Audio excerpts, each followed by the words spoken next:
ई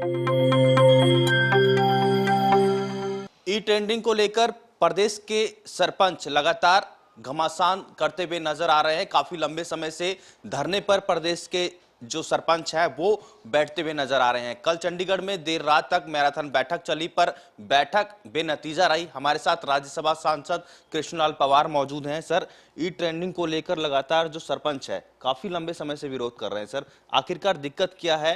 क्यों नहीं सरकार इन सरपंचों को मना पा रही? इसके लिए माननीय मनोहर लाल मुख्यमंत्री हरियाणा द्वारा कल सरपंचों की वार्ता हुई। पॉजिटिव वे में वार्ता रही।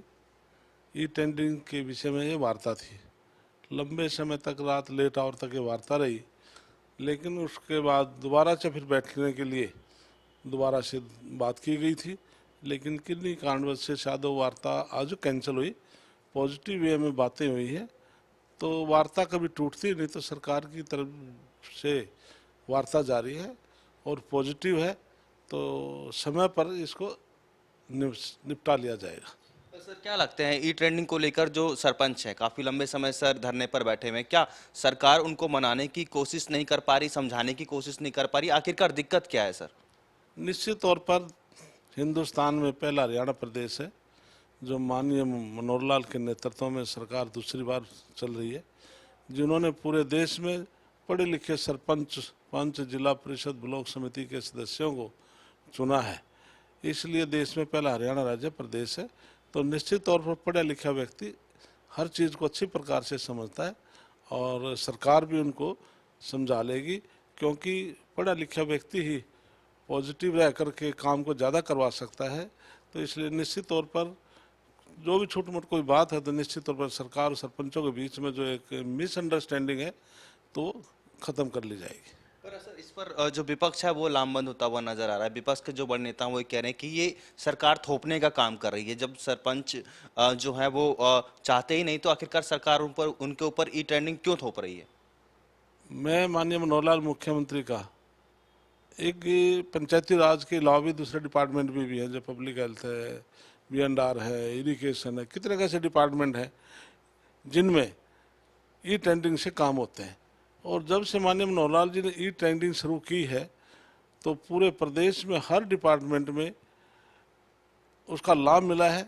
सेकेंडली, ई टेंडरिंग में जो अच्छी कंपनी है वो आकर उसने अच्छे काम भी किए हैं, लेकिन पहले जो ठेके होते थे मनचाहे लोगों को दिए जाते थे, दबंग लोगों को दिए जाते थे। ई टेंडरिंग में हर एक को अपना उनको अवसर मिला है और जिससे कि प्रॉपर काम हुए। सर, जो पूर्व मुख्यमंत्री हैं भूपेंद्र सिंह हुड्डा, वो सरकार पर आरोप लगा रहे हैं कि ये पोर्टल की सरकार है, हमारी सरकार आएगी तो हम इन ट्रेंडिंग की बात करें, पोर्टल की बात करें, इन सब चीज़ों को बंद कर देंगे, सुचारू रूप से प्रदेश को चलाएंगे। तो क्या लगता है कि जो बीजेपी की सरकार है, जिस तरीके से विपक्ष भी बीजेपी को प्रदेश में घेरती हुई नजर आ रही है, उनका कहना है कि सरकार सुचारू रूप से प्रदेश में नहीं चल पा रही। इसलिए विपक्ष का कहना बिल्कुल ये निराधार बातें हैं। ई टेंडरिंग से पारदर्शिता नजर आती है, और जैसे वो कह रहे हैं कि हम इनको सबको समाप्त करके वही मैनुअली तरीके से मनचाहे लोगों को हम दे देंगे, उसमें इसमें कितना फर्क है। ई टेंडरिंग में सरकार को भी लाभ होता है, हर एक को काम मिलता है, और उसमें मनचाहे लोगों को काम मिलता है। विदाउट ई टेंडरिंग के सरकार अपने मनचाहे लोगों को टेंडर देती है, उन्हीं के लोगों को टेंडर बार बार मिलते हैं। सर, मिशन 2024 में बीजेपी जुट चुकी है। अगले साल लोकसभा के भी चुनाव हैं, हरियाणा में विधानसभा के भी चुनाव हैं। अलग अलग पार्टियों की बात करें, कांग्रेस भी लगातार मंथन कर रही है। इनेलो के जो नेता हैं अभय सिंह चौटाला, वो यात्रा निकाल रहे हैं, लोगों के बीच जा रहे हैं। सर, किस तरीके से देखते हैं हरियाणा में बीजेपी विपक्षी पार्टियों को? सर, भारतीय जनता पार्टी संगठनात्मक पार्टी है। पूरे देश में 18 करोड़ भारतीय जनता पार्टी के कार्यकर्ता हैं, और भारतीय जनता पार्टी हर टाइम इलेक्शन हो या जर्नली कोई हो तो उनका कार्यकर्ताओं के सम्मेलन, मीटिंगें चलती रहती हैं। तो अब 3 प्रदेशों में जब चुनाव हुए तो भारतीय जनता पार्टी ने वहाँ पर जीत हासिल की है।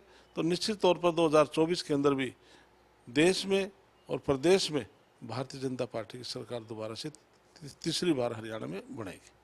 विपक्ष को किस तरीके से देखते हैं सर? कांग्रेस की बात करें, कांग्रेस का संगठन का विस्तार होना था, पर दोबारा से जो विस्तार है वो लटकता हुआ नजर आ रहा है सर प्रदेश में। जिस प्रकार से राहुल गांधी में देश में भारत जोड़ो यात्रा निकाली, मैं तो बार बार यही कहते हैं, तो भारत जोड़ो यात्रा नहीं थी, कांग्रेस जोड़ो यात्रा थी। जिस प्रकार से भी आपने सवाल किया कि अभी जिनके डेलीगेशन के जो पदाधिकारी बनने थे वो लिस्ट भी कैंसिल होगी, ये पहली बार नहीं, अनेकों बार होती है। क्योंकि हरियाणा प्रदेश में विशेष तौर से जिस प्रकार से 4 दिशाएं होती हैं, पूर्व पश्चिम उत्तर दक्षिण, इसी प्रकार से इनके हर दिशा में मुख्यमंत्री के दावेदार हैं, तो एक दूसरे के ऊपर वो हैवी होने की कोशिश करते हैं। इसलिए हरियाणा प्रदेश में भारतीय जनता पार्टी का जो संगठन है टूटा हुआ है। इसलिए सबके अलग अलग गुट हैं। भूपेंद्र सिंह हुड्डा का अलग गुट है, किरण चौधरी का अलग गुट है, कुमारी शैलजा का अलग गुट है, रणदीप सुरजेवाला का अलग गुट है, सबके अलग अलग गुट हैं। इसलिए कांग्रेस इकट्ठी कभी हो नहीं पाएगी और निश्चित तौर पर उसको भारतीय जनता पार्टी को उसका लाभ मिलेगा। एक आखिरी सवाल सर, इनेलो प्रदेश में अपनी जमीन तलाशने में लगी हुई है क्योंकि चुनाव अगले साल होने हैं और जो इनेलो के विधायक है अभय सिंह चौटाला लोगों के बीच जा रहे हैं, यात्राएं निकाल रहे हैं, संपर्क अभियान करते हुए नजर आ रहे हैं। तो इनेलो को आप प्रदेश में किस तरीके से देखते हैं सर, उनकी स्थिति को किस तरीके से देखते हैं? प्रजातंत्र में हर व्यक्ति को अपनी पदयात्रा करने का, अपनी पार्टी को मजबूत करने का उनका अपना एक मोटो है, उसी मोटो के हिसाब से चल रहे हैं। लेकिन हरियाणा प्रदेश में लोगों ने केवल एक ही मन बनाया है कि राष्ट्रीय पार्टी भारतीय जनता पार्टी ऐसी पार्टी है जो देश को आगे ले जा सकती है, चाहे विकास की दृष्टि से, सुरक्षा की दृष्टि से।